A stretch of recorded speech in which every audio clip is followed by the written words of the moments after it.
Cinderboy.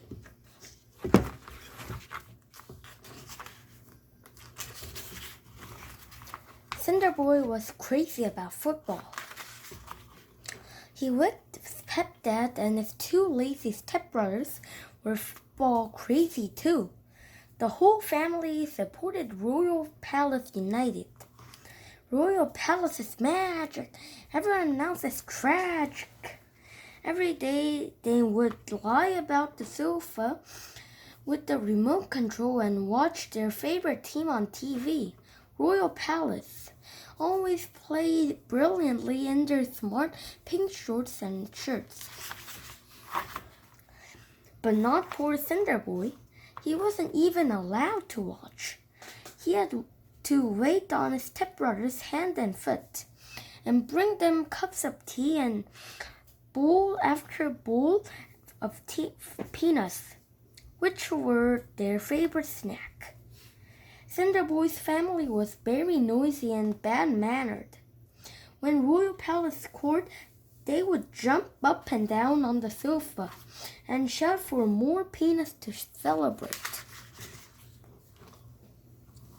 And when the other team scored on TV, they would throw their peanuts at TV, then yell at Cinderboy to pick them up so that they could throw them again. One day, his cruel stepfather said to Cinderboy, "Listen, Cinders, tomorrow is the big cup final. I'm taking your stepbrothers to the Royal Palace Stadium to watch the match. And while we are gone you must clean the whole house from top to bottom." "Yes," said his stepbrothers. "We want every last peanut picked up from under the sofa." Poor Cinderboy was very unhappy. He would have loved to see his team play in the cup final more than anything else in the world. The next morning, he had to wake up earlier than ever to prepare about peanut butter sandwiches for his horrible brothers who only laughed at the tears in Cinder's eyes. As they drove away, shouting and tooting the horn, Cinderboy lay on the sofa and cried and cried and cried. Then he had an idea. He would work as hard as anything to clean the house so that he could watch the big cup final on TV. He set to work straight away, scrubbing his stepbrother's smelly football socks and hoovering up every last peanut from under the sofa. When at the last the work was done, the house sparkled from top to bottom. Cinderboy pulled up his little stool, found the remote control, and switched on the TV. The match had just begun. The terraces were packing with cheering Royal Palace fans. Cinderboy even caught the glimpse of his stepfather and brother sitting in the front row, waving their pink scarves and throwing peanuts at the referee. Oh, how Cinderboy wished he could go to a real-life football match. What made him feel even sadder was that Royal Palace were not playing well that day. Soon the other side had scored, and Cinderboy felt sadder than ever. To make matters worse, just before halftime, a terrible thing happened. The Royal Palace captain was kicked in the shin and had to be carried off the field on a stretcher. When the halftime whistle blew, Royal Palace were 10-0 down and struggling without their best player. During the advertisements, Cinderboy was crying so hard he could hardly see the television. Suddenly, the pink face appeared on the TV screen before him. "Don't cry, Cindy," it said. Cinderboy rubbed his eyes. There must be something wrong with the television, he thought. The face seemed to be talking to it. Who are you? He stuttered. I am your TV godmother, said the face on the television. And guess what, Cindy? You shall go to the big cup final. But I don't have anything to wear, stammered Cinderboy. Don't worry, Cinderboy. Just press button 13 on the remote control, said the TV godmother. Cinderboy wiped his eyes with the back of his hand and held out with the remote control.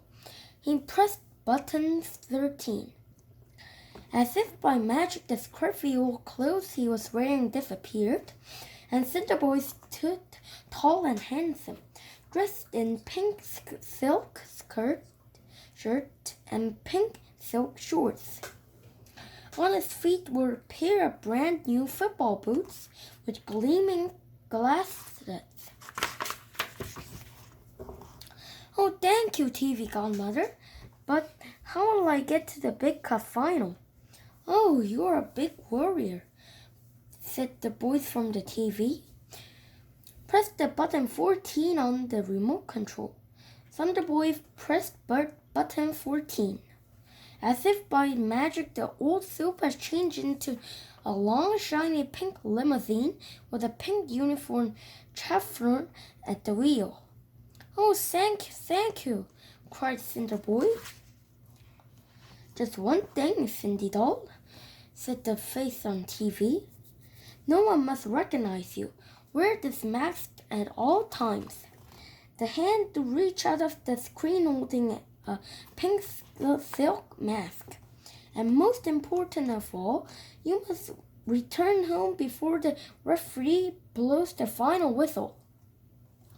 Without a second thought, Cinderboy grabbed the mask and jumped into the limousine and roared out through the door. It seems like only seconds before he screeched to a halt in the stadium car park. Cinderboy pulled on the pink mask and ran towards a big open door. When he looked around, he was standing right in the middle of the pitch. The crowd cheered in excitement as the mysterious pink-masked player charged onto the field and headed straight for the ball. He skillfully tackled the other players, flicked the ball into the air with his left foot, and sprinting towards to the goalpost. Then, to the amazement of the Royal Palace fans, kabam! He shot it into the back of the net. The crowd went wild. Only 10 more minutes to go. Cinderboy maneuvered the ball around the pitch as gracefully as a dancer at a fairy tale ball. Then kaboom! Cinderboy scored again. And kerblam! He headed the ball into the back of the net. Karoomp! He bounced into the goal with the tip of his glass-studded boot. The stadium roared with applause. On a bench at the side of the field, the endured Royal Palace captain and Eddie Prince, the team manager, stared in disbelief. Whoever that player is, they said, we need him for our team. Before long, the score was equal 10-all. But soon there were only seconds left to play and the ball was at the wrong end of the field. Cinderboy noticed the referee put the whistle to his lips. TV godmother, help me, he whispered. One last time, Cinderboy dived towards the ball. With a mighty swing, he kicked it so hard that one of his glass-studded boot flew up and then tumbled to the ground. The ball shot upwards like a rocket. The whole crowd rose to their feet. The rival teams stood open-mouthed as the ball soared like a bird through the sky. At the other end of the field, it began to fall. It bounced once, then dropped. It forcefully came to the center of the net. Royal Palace has won the cup final. The crowd went ballistic. 1,000 pink caps were thrown into the air. Eddie Prince raced onto the pitch to sign up the mystery player. But Cinderboy, remembering the promise to his TV godmother, ran out of the stadium as fast as his one boot to carry him. But to his dismay, when he reached the car park, he found only the battered old sofa where the pink limousine had been. And poor old Cinderboy had pushed the sofa home. The man in the pink mask was fantastic. Royal Palace were magic. The rest of the world is tragic. You should have seen him, shouted the stepbrothers when they finally returned home from the celebrations. Yeah, they smirked, and poor old Cinderboy missed the whole thing. Cinderboy only smiled to himself. That night, as he lay in his broken old bed, tears of joy sparkled in his eyes as he dreamed about the day he had scored the winning goal for Royal Palace United, the best team in the whole wide world. Early the next morning, there was a knock at the door. Cinderboy ran to answer it. He couldn't believe his eyes.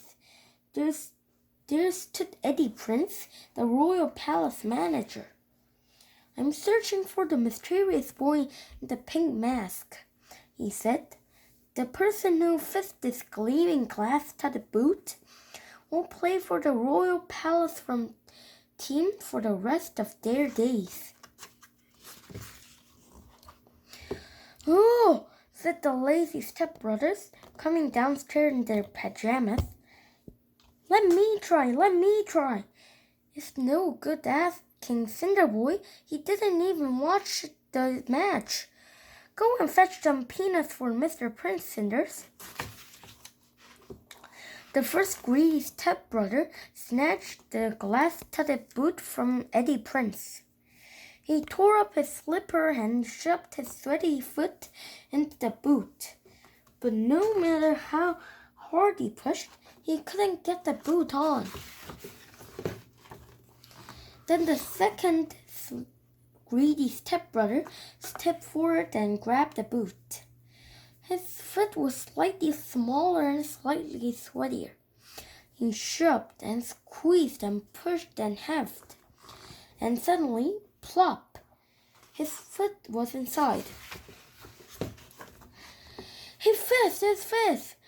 She shouted. Father, come and look. I'm going to play for Royal Palace. I'm going to be on telly. I'm going to be rich. I'm going to buy a peanut factory. Everyone going to cheer, just like they did for the old boy in the pink mask. I mean me, of course. Oh, said Eddie Prince, looking a little surprised. Are you sure it was you? I'm afraid you'll have to do a little training. Suddenly, Cinderboy stepped out of the kitchen. On his face, he wore a pink silk mask. In his hands was a tiny pair of pink shorts. Well then, stepbrother, he said, let's see you'll fit into these. And he held out the pink shorts. Everyone gasped, but try as he might, his stepbrother had eaten too many peanuts to squeeze into the shorts. So Cinderboy drove away with Eddie Prince to begin a new life as Royal Palace star player. But being a kind sort of boy, he soon forgave his wicked stepfather and his greedy brothers and arranged for them to have as many free tickets as they wanted to see the royal palace play. He even offered to pay for the operations to have the glass-studded boot removed from his stepbrother's foot. And Cinderboy lived happily ever after, and scored more goals for the royal palace than there were peanuts under all the sofas in the whole wide world.